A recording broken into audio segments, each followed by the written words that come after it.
everyone. Today we will be doing the second poem of class 12 from the book Flamingo. And the poem is An Elementary School Classroom in a Slum by Stephen Spender.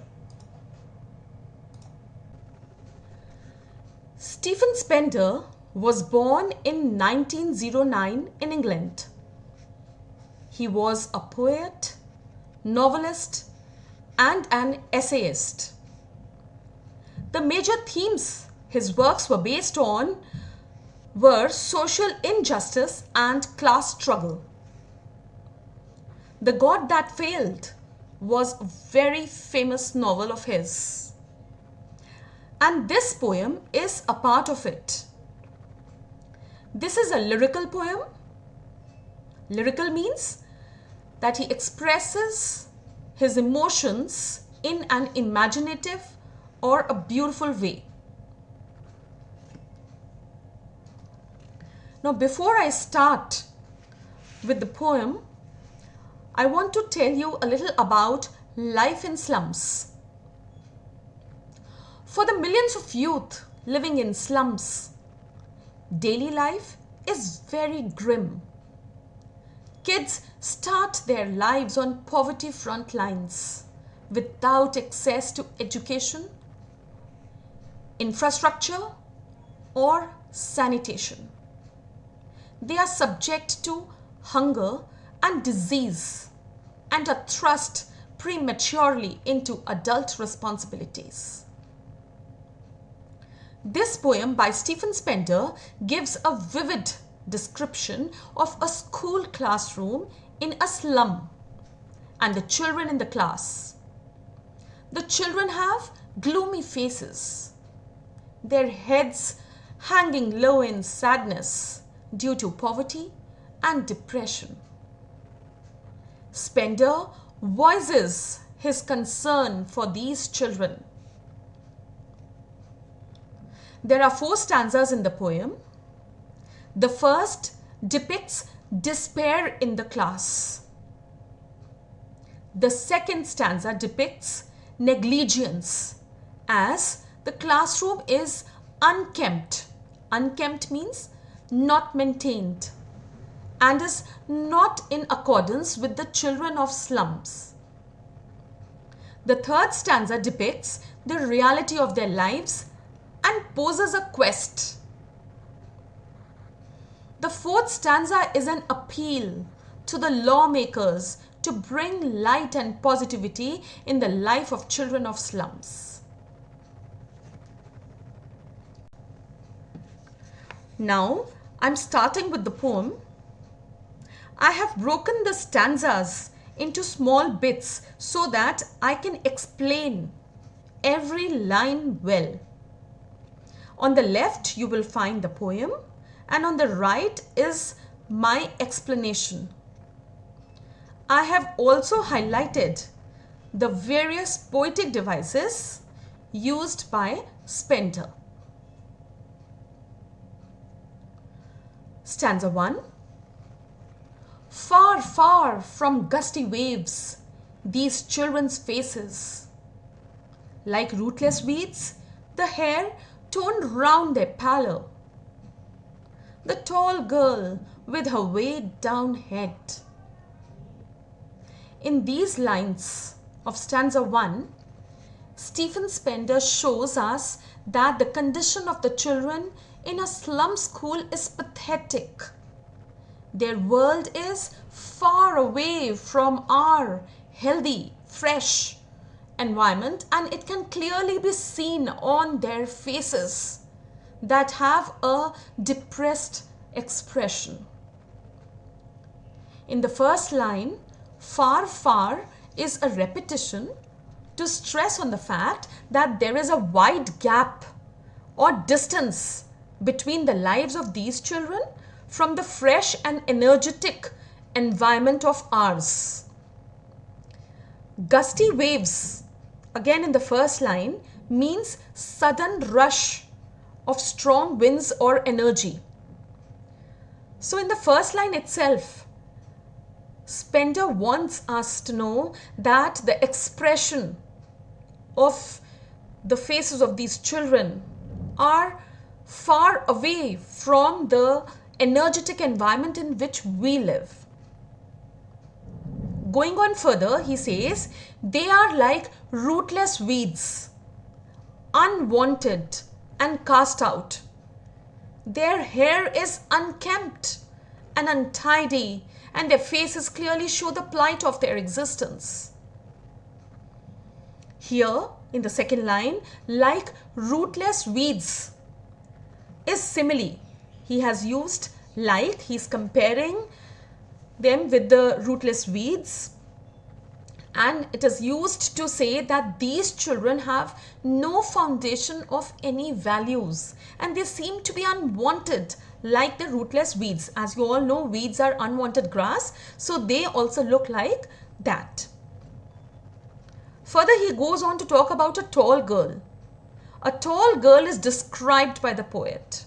She has bowed down head, which shows the burden of the stressed life she leads. This girl has bowed down head, and this clearly shows her sad and depressed expression. The paper-seeming boy with rat's eyes, the stunted, unlucky hair of twisted bones, reciting a father's gnarled disease, his lesson from his desk. At the back of the dim class, one unnoted, sweet and young, his eyes live in a dream of squirrel's game in tree room other than this. So the poet further talks about another boy who is as thin as a paper and has the same undernourished look on his face. He has a scared expression in his eyes. The eyes are as if searching for something. He is lean and unfortunate here, who has inherited the twisted bones of his father. Seems to be enumerating the inherited disease of his father. So Spender goes on to talk about this thin boy sitting in the class who is very thin, just like paper. So that is why he's used paper seeming boy. This is a metaphor which is used to compare the physique of the boy to a paper. And then he further goes on to say that he has got rat's eyes. Rat's eyes is also a metaphor because he's comparing the eyes of the boy with that of the rats. And you know, the rats, they are all the time searching for food and all the time hiding. So they have a scared expression, plus they have searching eyes for food. So this boy has got similar eyes. However, the poet says that there is a boy who is a little younger than the rest, and he's sitting at the back of this dim class. He has his own hopes and dreams. He waits for the time when he can go out in the open to play. The environment of gloom has not yet engulfed his dreams and hopes. He dreams of a tree room where the squirrels play. So, in the first paragraph, the poet has talked about the tall girl with bowed down head. Then he talks about the paper-seeming boy. And then he also talks about a boy, a young sweet boy sitting at the back and who has his own dreams of going out and playing in the tree room with the squirrels. All right, and here in the first paragraph, the poet has used antithesis. Antithesis is two contradictory things, two opposite things. So here he has used to contrast the eyes of the two boys, and he has also contrasted the closed room and the openness of the tree room. So this slum room is a closed room, a dim, gloomy atmosphere, and openness of the tree room where the squirrel is, that is a very fresh and natural environment. So here he has used antithesis. Stanza 2.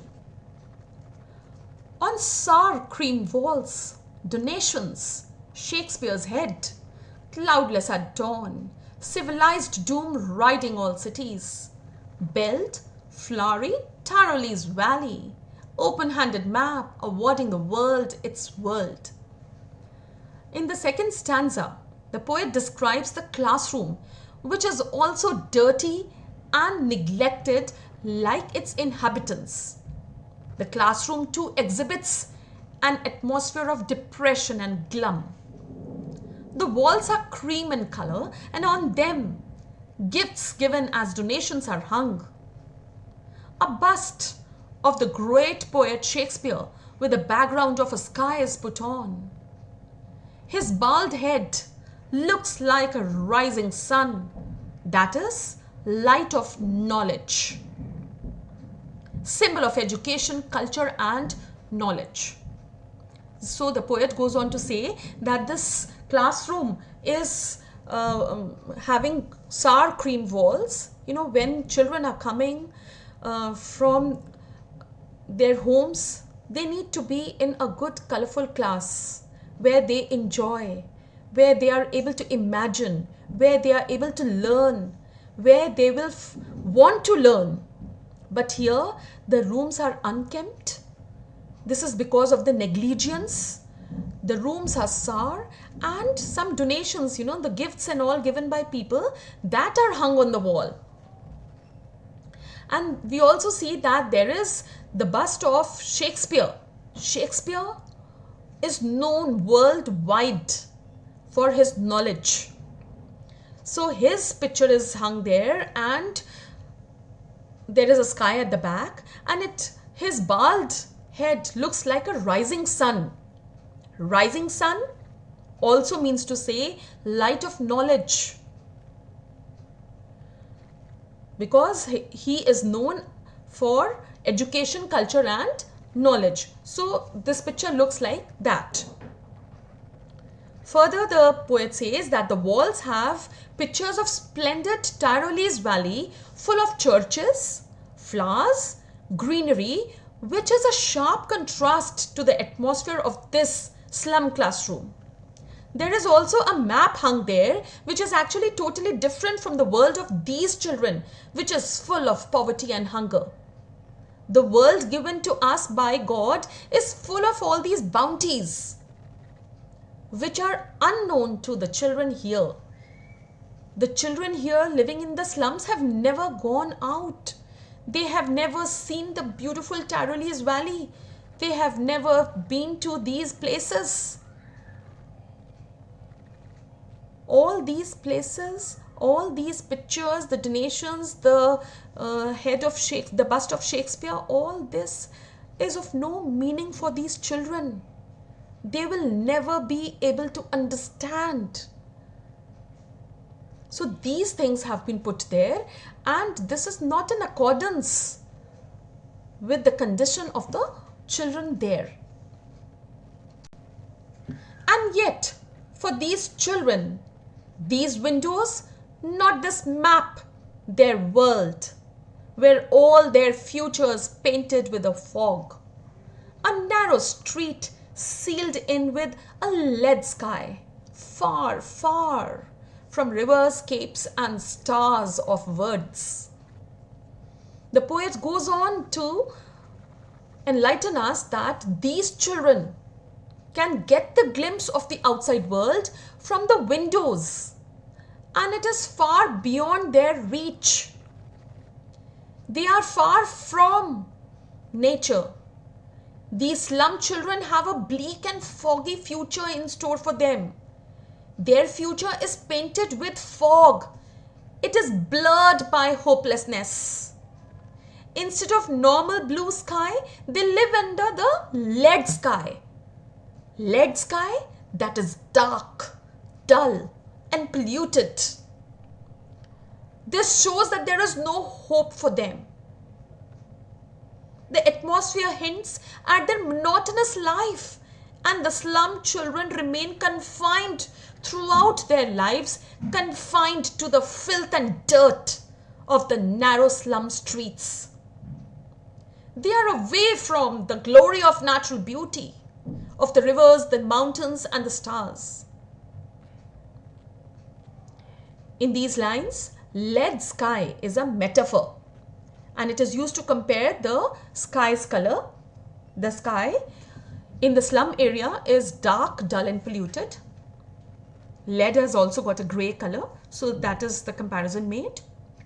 And again, in the last line, the poet has used far, far as a repetition, and this is used to stress on the fact that these children are far away from the rivers and capes.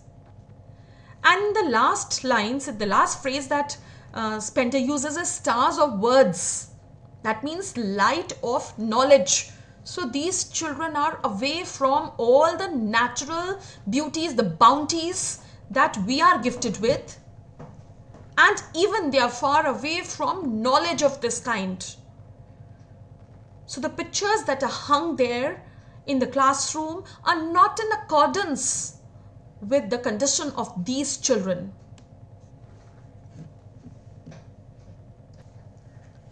Stanza 3. Surely Shakespeare is wicked, the map a bad example, with ships and sun and love tempting them to steal. The poet goes on to say that children of slums are fighting the battle of life unarmed. They are troubled by disease and despair. For them Shakespeare is wicked and map a bad example. The literary excellence of Shakespeare and the scenic beauty portrayed in the map cannot relieve them from their despair. For these slum children, literary excellence is far-fetched thing, and hence Shakespeare seems wicked. The map on the wall gives them false aspirations, as it makes them aware of the beautiful world given by God. The world of these children are confined to the narrow streets of the slums. Therefore, map is a bad example. These children feel cheated in being deprived of the thrilling sensations of the sun, the ships, and the emotions of love. In these lines, the words ship, sun, and love symbolize joy and happiness, which these children are deprived of. Their only experience is that of hunger and poverty. To reach out to the world beyond, these children are sometimes tempted to adopt wrong means, even stealing to fulfill their dreams.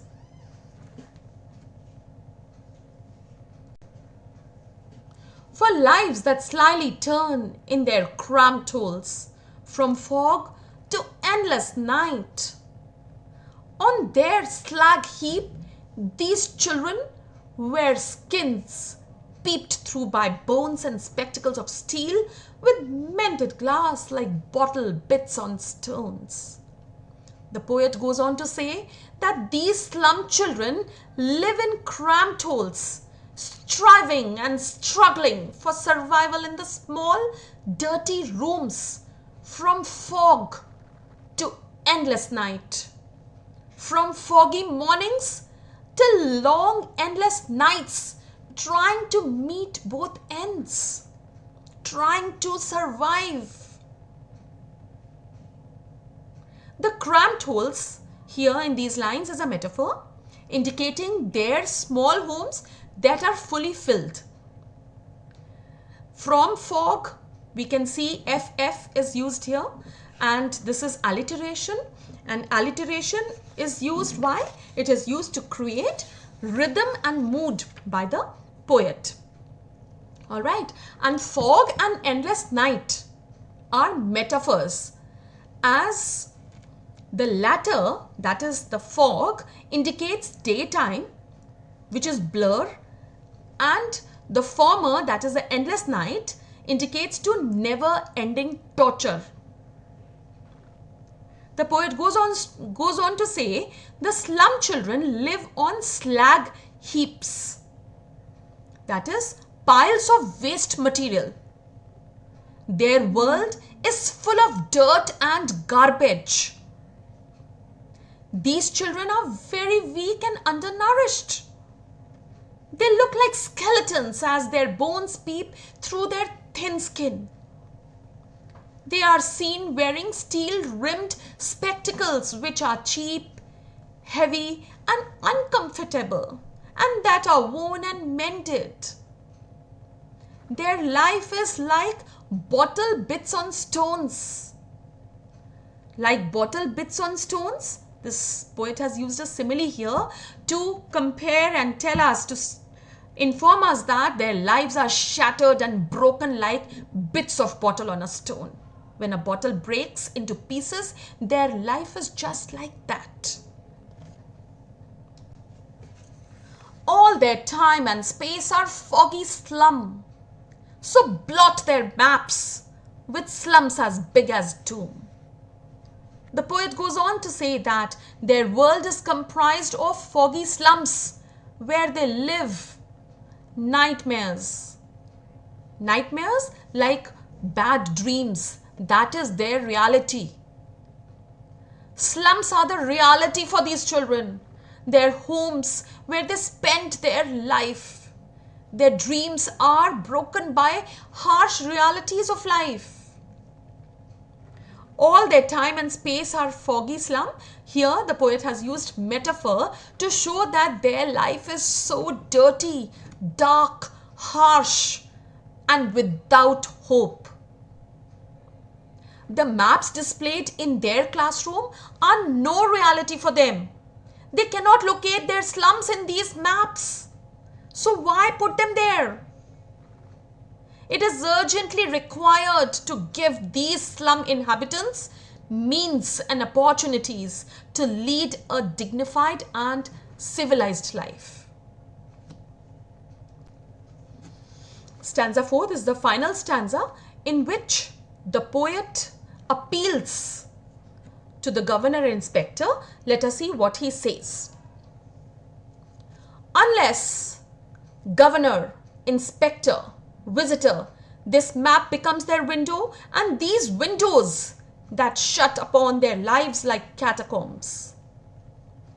In the final stanza, the poet uses a pacifying tone and appeals. He urges to the governor, inspector, and the visitors to do something about the condition of these slum schools. The map showing the beautiful world can be their reality too, if a little will and effort are put together. The poet hopes for a better future for these children. He wants the authorities to realize their responsibilities and free the children from such grave-like confinements. Catacombs means grave-like areas. The classroom windows, which were foggy and restricted, which were blurred and restricted their opportunities, have to be broken. Break, oh break open, till they break the town and show the children to green fields and make their world. The poet goes on to say, hopefully, that these children will break free from their morbid life, from the chains of slums. Break or break here is a repetition. Break has been used twice, and it is used to stress at the point that these children need to be liberated. O and open. Here we can see O, alliteration has been used, and this is used to create urgency of the above, that is to break, to get liberated. He appeals to those in power to liberate these children from the miserable slums and enable them to breathe in fresh, beautiful and healthy environment away from the foggy, blurry slums. Run azure on gold sands and let their tongues run naked into books. The white and green leaves open, history theirs whose language is the sun. ending the poem with optimism and positivity. Let us see what he says. Spender says that these children should be able to bask in the open green fields and let them run free on the golden sands under the clear blue sky. Azure is the color of the blue, used as an antithesis here to the lead sky that has been mentioned before, lead or the foggy thing that has been mentioned before, and here azure means blue, clear blue sky. So this is antithesis within the poem. These slum children should be able to enjoy the fundamental rights of education, otherwise their lives will be miserable. He goes on to say that they should be able to learn not from the books alone, but also from the world, the nature around them. Here, the white and green leaves is a metaphor. The white is referred to the books and green is referred to the natural environment, that is also referred to progress and growth. The poet ends on a note of positivity and wants opportunities to be available to these children, because he says the people who strive for knowledge are the ones who create history. So Spender wants that these children should be liberated from the slums. They should be given knowledge not only from books but from nature. They should be able to explore the world, because the person who strives for knowledge is the one who creates history, who shines in the whole world.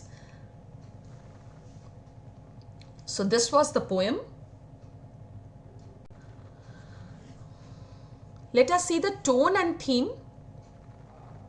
The tone of the poem is somber and philosophical. The theme revolves around the profound problem that affects our society at large. The universal gap between the rich and the poor is highlighted. It also highlights the irony of life in the 21st century, where the world has made so many advancements, yet an atmosphere of gloominess still prevails. The poem deals with the themes of poverty and alienation among the children living in the slum. The poet uses the setting of an elementary school classroom located in a slum to explore these themes, and concludes with a rallying cry for improvement in the lives of the slum children. The theme in the end is that of change and optimism. The poet says that the ones who are let free are the ones who will create history.